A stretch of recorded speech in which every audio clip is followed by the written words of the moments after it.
That is a bad loss. That is a terrible loss. That is a horrific loss, an awful loss, one that the Warriors let slip away, and one that a championship contender does not lose as consistently as the Warriors have lost these games over the years. We're going to hear from Steve Kerr and hear from Matt Kolsky on the L. You are Locked On Warriors, your daily Golden State Warriors podcast. What are they going to say now? Part of the Locked On Podcast Network, your team every day.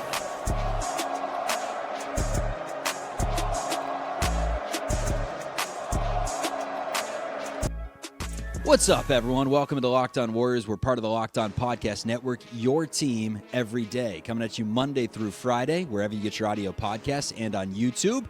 Here to tell you that today's episode is brought to you by FanDuel. Right now, new customers can bet just $5. If your bet wins, you'll get $300 in bonus bets to use across the app. Visit FanDuel.com. Get that app to get started. My name's Charlie Walter, covered the team for 95.7 The Game and CBS San Francisco. Matt Kolsky covered the team for KNBR and 95.7 The Game, and we're here to break down what was just an embarrassing effort down the stretch. I don't know if effort is the right word, but an embarrassing outcome. Let's put it that way. Pacers 114, Warriors 109. We're going to recap the loss, recap the road trip, but first, let's hear from Steve Kerr on what he thought. Feels like we just gave away two games that if we are locked in and focused and playing the way we know we can play, we should have won them. So we got to pick up those games somewhere along the way. But, at the end of the season, I mean, the last 3 years, it's the same thing. It's like one or two games. And so we have to find a way to be sharper and to be better. And there's going to be some tough nights. I mean, there's always tough nights during the season. This should not have been one of them. We had the day off yesterday. We didn't shoot around this morning. We had plenty of rest, but the execution down the stretch was awful, and it's a shame because our young guys played their ass off, to get us the 11-point lead. Gee, Moses, BP, those guys were fantastic, and they completely flipped the game. When I put them in, and they did their job, and we just couldn't close. What he said. When you have a double-digit lead with 5 minutes left, Kolsky, on the road against a team missing not only Tyrese Halliburton, but also Benedict Mathurin, and they're getting 25 and Nemhard from Quentin Jackson, man, and Nemhard. You expect to win that game, and the Warriors didn't take care of business. Give me your thoughts when you saw that thing go final, aside from just being flat-out stunned, because it felt like one of those games where it was kind of stunning. Like, you never thought the Warriors were going to lose. Yeah, I really didn't. Not until the final minute of the game. I'm glad that Steve Kerr said what he said. I think it's time for that level of, enough already, guys, from the head coach, because even if we want to give them the benefit of the doubt in the Portland game where, they're on the back end of a travel back-to-back and they just put out a pretty gargantuan effort the night before. And I'm willing to do that. But nevertheless, including that game, they've kind of lost the three most winnable games on the schedule, looking at it coming in or close to it. And that is reflective of a certain carelessness that this team takes on. And the problem is it's not, this is where I think Steve Kerr is in a bind. It's not Jonathan Kuminga. It's not Moses Moody or Brandon Pajemski. Sure, those guys kill you sometimes in a variety of ways. But this thing that we're talking about right now, where they get careless down the stretch against teams they should clearly beat, that is a top of the roster problem.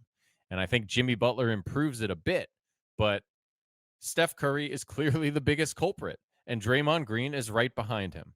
It is careless turnovers. It is, even that play where Steph dribbled off of Quentin Jackson's foot, and, it was a bad call in the end, right? And that's a break, right? You get a bad break there.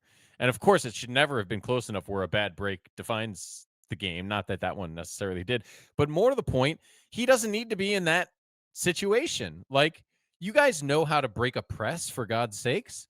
Just execute basic fundamental basketball down the stretch of these games. You're up 10 with 4 minutes left or whatever it was. There's no circumstance in which a veteran team especially should lose that game. So it's confounding. And I sympathize with Kerr's frustration here, because what do? You can't, honestly, I think I may have ultimately not been totally shocked at the end of the game. I did find myself shocked at my own thought with 5 minutes left. Maybe it was 6, when they were up double digits and the kids had been just killing it out there. And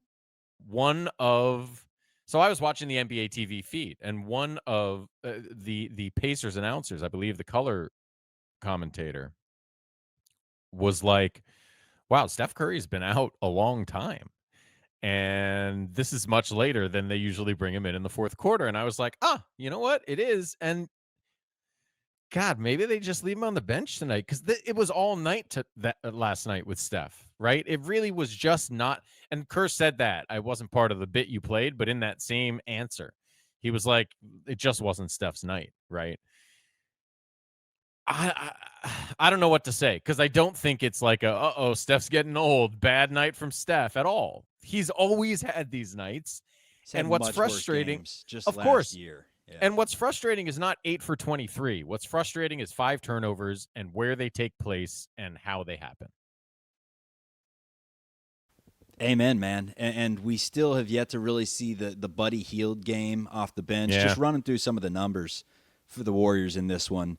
Buddy played 15 minutes. He had just 3 points. He was 1 of 4 from 3-point range. Quentin Post gave you 9 points off the bench. You got some good Guy Santos minutes. Probably his best game of the year, I would think, with 5 points, 3 offensive rebounds, had an assist, turned it over once. Kuminga, again, continues to look like a dude that maybe in a game where Steph Curry just doesn't have it, you go to Butler and Kuminga as kind of your closers. Kuminga had 17. He had 5, had a couple of assists, didn't turn it over. I mean, 4 and 3, based off how the schedule looked, like I think you would maybe take that at this point, just not the way the Warriors have got it done. It doesn't really make sense. But if I were to tell you that Jonathan Kuminga would be playing this way 7 games through the season, it's best case scenario. Steph, we know he's going to heat up. Podziemski had 16 points in the game. Moses Moody gave you some solid minutes off the bench, even though he only scored 3 points. He's yet to get really, really going. Yeah, but the shot looks smooth, Chuck. The shot looks really good, and he's plus 15 in that game because he's doing all the right things, and he is executing basic fundamental basketball against the team where that goes a long way, because they don't have the talent. They just don't have the talent to be able to theoretically beat the Warriors, and that's why it's so disappointing. Very disappointing. I want to pose the question, though, 7 games into the season, how do we feel about everything we've seen? We saw a beatdown of the Clippers, a great comeback win over the Nuggets, a professional win over the Lakers, and now we've seen back-to-back losses against a team without Giannis that felt like a gift on a platter, an early Christmas, and a Pacers team that is winless and a shell of their winless self. So we're going to debate that. That's coming up on Locked On Warriors. All right, today's episode is brought to you by our friends over at Robinhood. Your ambition just met its match. With Robinhood, you play for the win, not just on game day, every day. Locking in on every opening, beating your PR, beating it again, channeling that drive into your money. Robinhood puts you in control of your money. Trade stocks and ETFs, options, futures, and crypto all on one platform. You can now build and execute your own trades from a desktop with Robinhood Legends advanced tools, or you can take advantage of the new Robinhood Strategies with a tailored portfolio managed by a team of experts. You expect more from yourself, expect more from your money. Get started today at Robinhood.com/yourmoney. Again, that's Robinhood.com/yourmoney. Your money, your move. Today's episode is also brought to you by our friends over at DoorDash. Let me tell you a little bit about why the perfect time to get in on the action with DoorDash is right now. It's because the NBA season is here, it's heating up, and DoorDash has found perfect way to keep their fans in their bag all season long. It's the official on-demand delivery platform of the NBA, and they're celebrating with something called the bag drop. So what it is, every time an NBA player scores 50 points in a game, DoorDash drops 50% off your order with Dash Pass the next day. And you're automatically entered for a chance to win the ultimate fan bag. We're talking player-inspired drip, exclusive gear, stuff you'll actually want. I like that it's not just food, it's also headphones, ice, socks, it's all delivered. So next time someone goes for 50, which has been happening a lot, use promo code NBA50 the next day to get 50% off on DoorDash with Dash Pass, plus your shot at the bag drop. Dash Pass members only, 50% off up to $10 the day after a 50-point game with promo code. Terms apply. No purchase necessary. It ends April 13th. Open to U.S. residents 21 or older.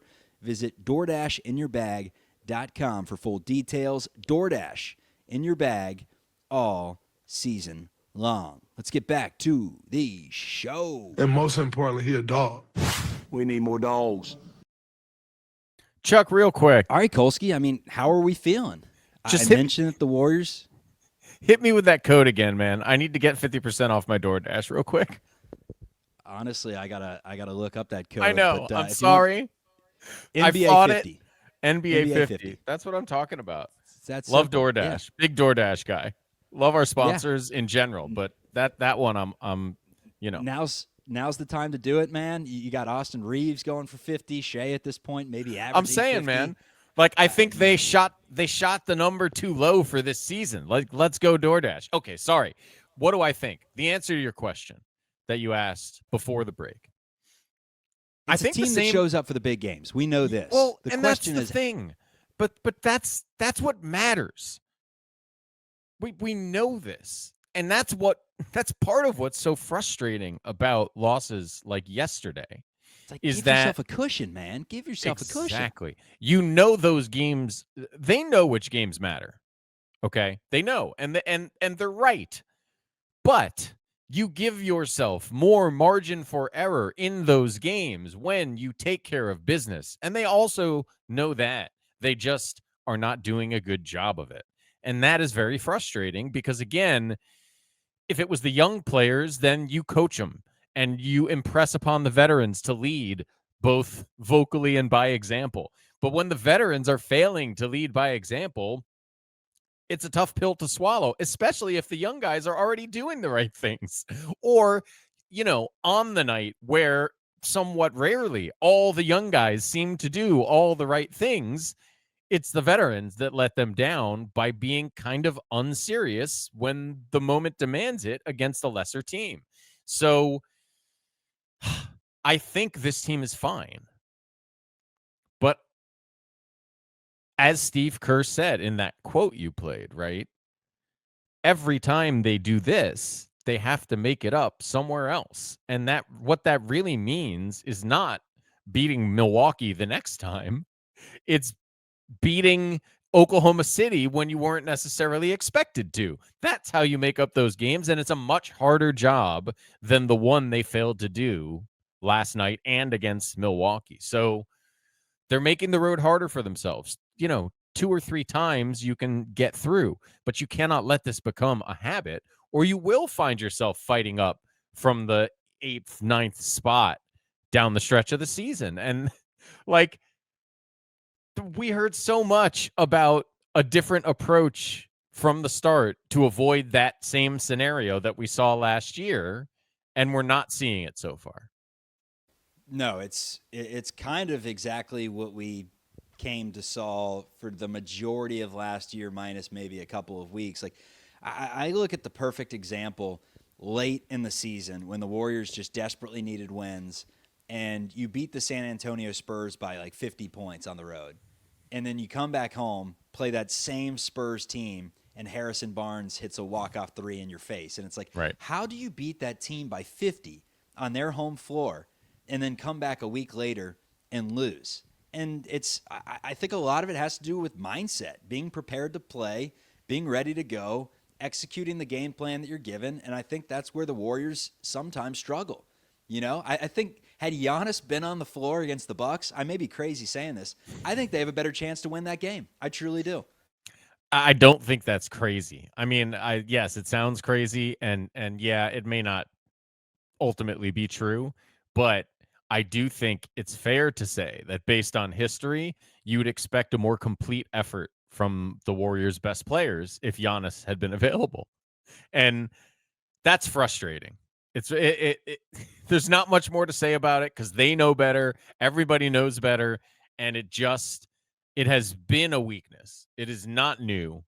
It is something that dates back, I think, essentially to the Kevin Durant teams and some habits that were built that occasionally result in spectacular plays that you wouldn't want to take away necessarily, but they cannot come at the cost of a level of carelessness that costs you games against the Indiana Pacers without their best 3 players. Do you understand? Their 3 best their 4 best from last year, arguably. It's crazy to be leading that team by 10 in the fourth quarter and have Steph Curry, Jimmy Butler, and Draymond Green allow Quentin Jackson to take it from them down the stretch. It's again, I'm not even sure you had to play the soundbite from Steve Kerr. You could have just showed the expression on his face. He is deeply frustrated. He looked tired. Yeah. In that video, man. He kind of had the beard going. Those East Coast trips are tough, and I'll give him this.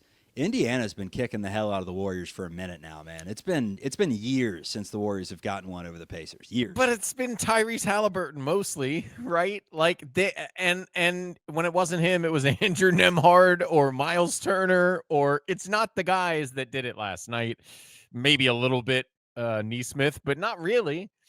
It's mostly been guys who were unavailable to the Indiana Pacers for one reason or another in that game. So, Pascal Siakam was great, and he looked like the best player on the floor for much of the night, and I don't want to take anything away from him. But again, and Nesmith is great, man. Nesmith's a good player. Yes, they still have a couple of good players, but seriously, the lack of depth on that roster is glaring, and it makes sense because, again, Miles Turner left.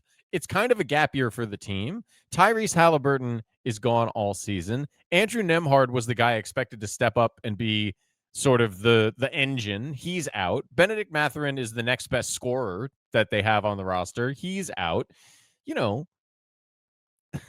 Yeah, they played well. I don't want to take anything away from them. But if the Warriors play well, it doesn't matter how well that group of Pacers play. Period. Full stop. So that is, that's the responsibility of the Warriors. And in this case, if you watched the game, clearly the responsibility of the best players on the team to do a better job of executing in the fourth quarter. And maybe it's naive, but somehow I did not expect to be saying that so often, so early in the season. And I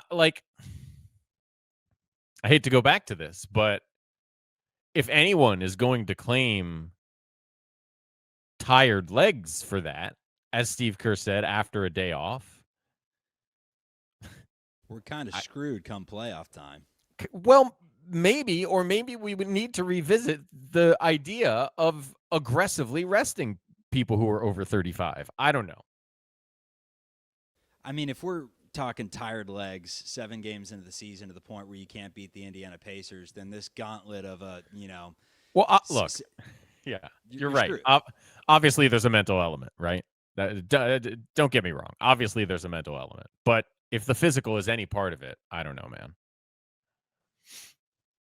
Let's get into some of the Western Conference teams that the Warriors are going to be dueling with this upcoming season. Teams like the San Antonio Spurs and the Portland Trail Blazers that are rising right now, making this game ever so much more important. That's coming up on Locked On Warriors. Who can stop Steph Curry? Hopefully we'll never find out. All All right, today's episode is brought to you by America's #1 sportsbook. With the NBA back, there's no better place to get in on the action than with FanDuel, the official sports betting partner of the NBA. Even if you miss the start of the game, or if you want to ride the hot hand, FanDuel has live bets on everything from who will score the next point to fourth quarter comebacks. Plus, you can even combine your live bets into a same-game parlay for a shot at a bigger payout. Keeps every game more exciting, especially when your team's making the late push. Right now, FanDuel's giving new customers $300 in bonus bets when your first $5 bet wins. So head to FanDuel.com to sign up and play your game with FanDuel. And I hope you did not take Warriors minus 10.5 against the Indiana Pacers. FanDuel, the official sports betting partner of the NBA. And buddy, stop trying to dribble the ball. All right, one of the most difficult things about this loss in the Eastern Conference, maybe it wouldn't be as bad. There are some teams in the East that you just, they're you can slide into 5 or 6 if you're the Golden State Warriors in the East. Unfortunately, you're not. You're in the West, and the Houston Rockets appear to be good. We had to see at least 1 or 2 or 6 games to make sure that the Kevin Durant fit worked and that he's not completely cooked at age 37. No, he's still awesome, and the Rockets are still a force. The San Antonio Spurs look like legit one of the best teams in basketball to start. The Portland Trailblazers are tough. They are tough. They are coming. They are here, and they're here to stay. That's a team that can give you some fits and win 50 games. You're shaking your head. I think that's a pretty games? good team, man. You think that team can win 50 games? 46? Strong disagree. That's fair. You're not down the Nuggets, man. Yeah, but we gotta chill. You know, some teams are 5 games into the season. Warriors are 7. Like, we gotta chill. The Blazers are an athletic team that are going to bother people all season long. But I'm not ready to say they're winning anywhere near 50 games. I think 40 would be an accomplishment for them. So, okay. Like, if they are over 500, it will be a huge success, undoubtedly. Okay. Well, the Clippers, they're going to be over 500. The Lakers, they're likely yeah. Well, be I over think 500. that's the Wolves are winning some games without Anthony Edwards. Case in point, forget the Portland, hype up here. It's just that the West is really, really good, and you can't lose games like this straight up. Exactly. The problem for Portland is the same problem that we're talking about for the Warriors. It's all the teams you listed before them. It's the Spurs who are legitimately, how good they are as a team will play out over the course of the season. They're not going to win 70 games, but they certainly have a problem that every single team in the NBA is going to struggle to deal with. That is clearly an obvious thing so far that I think we can trust on. Provide as long as that guy's healthy, they're a threat. The Nuggets we already saw, on a relative off night for Nikola Jokic, and obviously that wasn't easy. The Clippers and Lakers have both been kind of meh to start the season, but if you think the Warriors can plow through either of those teams if they're reasonably healthy, then you haven't been watching them for the last few years. And to your point, although I don't think Portland will win 45 games, they're a pain in the butt. It's not an easy night at the office. If there is 1 or 2 teams in the West, maybe Utah, as the season goes on, will prove to be easier to deal with. But as long as they're fully healthy and starting Lauri Markkanen and he's playing up to his potential, it's not nothing to deal with. Yeah, like that. There is not a Phoenix walkover. And Dallas look, Yeah, but Dallas, again, it comes down to health with Dallas. But if Anthony Davis is out there and Cooper Flagg is getting more comfortable, yeah, they might be one of the 3 or 4 worst teams in the conference, but it's not easy. It really just isn't. And none of these teams, like past years, none of the Western Conference teams are really tanking. Even Phoenix isn't tanking. And Devin Booker can go off.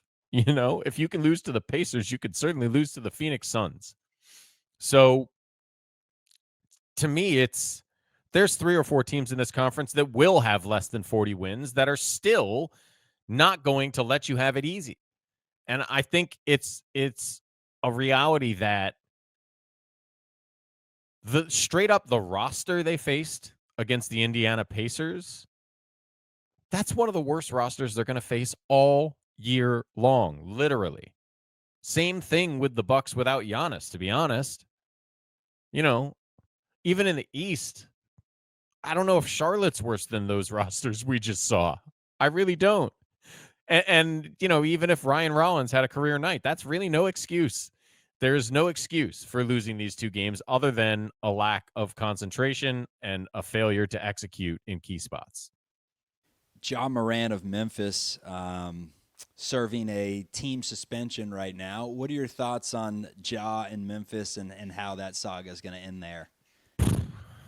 He comes up with new ways to. The thing about Ja is like, he's not a perfect basketball player, but when he's on the court, there's not a ton to criticize. Like there are spots for improvement, but he is a winning player largely. He's mostly an unselfish player. He gives tremendous effort. He's thrilling to watch. And I don't even know, I don't know what happened here other than that the team made the decision to sit him out a game. And every single thing, every mark against Ja is an off the court thing, essentially, whether it's injuries, which I guess is technically on the court, but you get my point. He's just, it all comes down to availability with him. And if he's available, that's a good basketball team. And if he's not, it's a tough spot. Then they become one of those teams like Utah or, Phoenix that's probably a star away. And that star is sitting on the bench for whatever reason. Once you start calling out the coaching staff and saying, hey, I don't think the coaching staff would even play me if they had their choice, that's where you start looking at, all right, is he going to have a new home here soon? They've signed Jaren Jackson Jr. to the multi-year extension. What's his value right now? I don't know, man. That's a good question. It's tough. He's in an interesting boat, but you would hate to see him go to a team in the West. You'd hate to see him get a fresh start somewhere else. Yeah, yeah.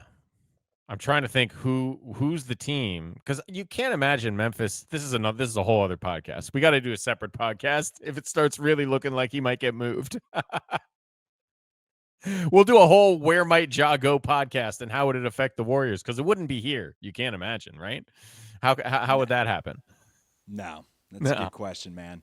All we know is that the Warriors need to bounce back. Next up, it's heading back home. Finally. Thank goodness.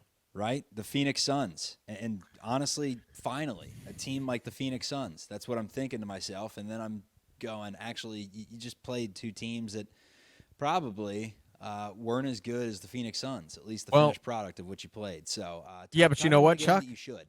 In some ways, I am glad that this test comes right away. Because if you look down the schedule, this is, this is about as easy as it gets. The schedule is cruel from how many games they have in the early going standpoint. And like you said, pretty much everyone who's in the Western Conference has a cruel schedule in terms of opponent. So to be faced with another night where, if you're not careful, you might not bring the right intensity. Now go out and prove it. Go out and prove that against the Suns team that, you may be favored by, if not double digits, 7-8 points against.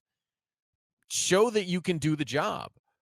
Have Steph Curry sitting late into the fourth quarter because you're up 25 and take it seriously. And if for some reason Devin Booker has 50 and we're all getting, cheap DoorDash and the game is close in the fourth quarter, then show that you can execute against the team that you're better than, period. Amen. Don't let it slip away. Just go out there and beat a team that you are much better than, something the Warriors have struggled to do in the start of this early association season. Matt Kolsky, I'm Charlie Walter. This is Locked On Warriors. We're part of the Locked On Podcast Network, your team every day. Got to take care of business. Just TCB. take care of business.